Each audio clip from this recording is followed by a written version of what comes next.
ikan nila merah di daerah istimewa Yogyakarta cukup tinggi dan menjanjikan. Hal ini terlihat dari banyaknya masyarakat yang tertarik untuk membudidayakan ikan nila. Di Kabupaten Sleman, baru-baru ini diluncurkan inovasi budidaya ikan nila merah, yaitu Silamanda, produksi nila Sleman Sembada, dan Biola Delman Biovlog Nila model Sleman. Inovasi ini diharapkan dapat menjawab kebutuhan pasar akan tingginya permintaan nila merah, khususnya di wilayah daerah istimewa Yogyakarta. Seperti apa sih inovasi tersebut? Kita bisa menyaksikan di video ini. Simak sampai selesai ya!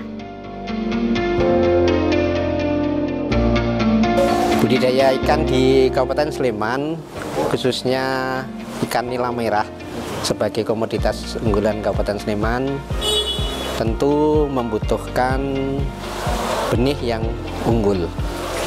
Benih nila tentu saja dia tidak mudah untuk menciptakan benih yang unggul. Kenapa? Karena memang penurunan kualitas nila itu cepat sekali, sehingga kalau tidak dilakukan perbaikan di induknya, maka penurunan produktivitas pun nanti akan terjadi. Nah, Silamanda sebagai salah satu ikan yang kita silangkan antara ikan nila nirwana yang berwarna hitam, kemudian kita kawinkan dengan ikan nila merah aquapam. Kita berharap bahwa hasilnya adalah memberikan pertumbuhan yang baik, sehingga nanti bisa memenuhi kebutuhan pembudidaya ikan, terutama unit pembenihan rakyat yang di Kabupaten Sleman itu sangat banyak dan mensuplai hampir 95% produksi benih ikan di Sleman. Silamanda ini mempunyai keunggulan, dia mempunyai pertumbuhan yang cepat. Kemudian di umur 8 bulan dia bisa mencapai bobot di setengah kilo per ekor. Kemudian dia mempunyai kecepatan tumbuh untuk sampai pada ukuran konsumen. Artinya yang dibutuhkan oleh masyarakat itu kan sekilo isi 4-6. Dia bisa tumbuh dengan baik sampai ukuran itu.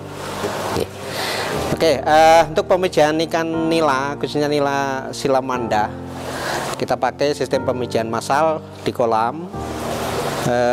Yang kita lakukan pertama adalah kolam itu kita keringkan.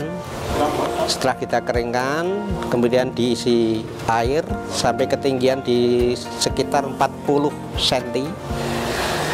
Setelah siap, kemudian induk nila Silamanda yang kita sudah pasangkan dengan pasangan 1 jantan 3 betina, kita masukkan ke kolam itu 1 paket. 1 paket ini berisi 400 ekor ikan dengan tadi 100 jantan dan 300 ekor betina. Pemijahan ini kita lakukan biasanya berlangsung di situ paling lama 1 bulan. Kemudian di umur setelah dimasukkan selama 1 minggu itu biasanya ikan induk tadi sudah mengeluarkan kebul atau larva. Nah, larva di ikan nila merah itu harus kemudian kita tangkap, karena kalau tidak kita tangkap nanti akan banyak yang hilang ya, terutama kalau di situ sudah ada ikan-ikan kecil yang jadi predatornya. Sehingga durasi penangkapan kebul ini perlu dilakukan setiap hari ya, bisa 2 kali, pagi dan sore hari. Dari kebul atau larva ikan nila Silamanda ini kemudian dapat dijual ataupun didistribusikan kepada pembudidaya untuk dilakukan pendederan. Pendederan bisa berlangsung sekitar 60 hingga 70 hari, sampai cukup ukuran dengan takaran 1 kg mencapai 70 ekor. Setelah itu dapat dilakukan proses pembesaran ikan nila. Pembesaran ikan nila, terutama ikan Silamanda ini, nanti di Sleman dilakukan di beberapa jenis budidaya yang bisa dilakukan. Ada yang menggunakan kolam biasa, ada yang kolam si Budi dikucir atau dengan kincir air, kemudian ada juga mulai kita lakukan dengan kolam sistem bioflok. Salah satu sistem pembesaran ikan nila Silamanda yaitu sistem bioflok yang dikembangkan di Sleman, kemudian dinamai Biola Delman, Bioflok Nila Muda Sleman, yang bisa kita lihat di UPR Sinar Pambudi yang terletak di Kecamatan Seyegan, Kabupaten Sleman. Ini kan bioflok di nila, pada awalnya kami hanya berpikir bahwa tanpa menambah luas lahan, tapi kami bisa memproduksi ikan konsumsi yang berlipat-lipat hingga 10 kali lipat.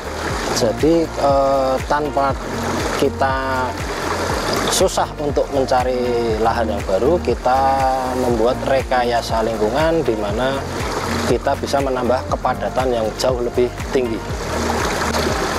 Awalnya yang kita tahu bioflok adalah untuk lele, tapi di lele sendiri SOP-nya ternyata terlalu rumit, dan kebetulan di Sleman itu pasar komoditas ikan konsumsi itu tertinggi ada di nila merah. Lalu bagaimana kita memutar pikiran untuk bisa memproduksi nila merah sesuai dengan kebutuhan pasar dengan kepadatan yang lebih, produksi yang lebih, sehingga kita terapkan di nila untuk bioflok ini dan hasilnya sangat memuaskan. Secara mudah bioflok itu bisa digambarkan bahwa dari pakan yang kita berikan kepada ikan akan menghasilkan kotoran. Nah, kotoran itu yang dirombak oleh bakteri yang kita kultur di dalam air dengan beberapa perlakuan seperti molase untuk bahan pakan bakteri itu sendiri yang bertugas merombak kotoran ikan menjadi bahan pakan, sehingga pakan yang dimakan ikan tidak 100% dari pakan pelet, tapi juga ada dari pakan alami yang berasal dari kotoran tersebut. Ya, jadi saya kira dengan sistem bioflok ini sangat mudah diterapkan kepada masyarakat pemula, khususnya pembesaran ikan nila maupun lele sebetulnya ya.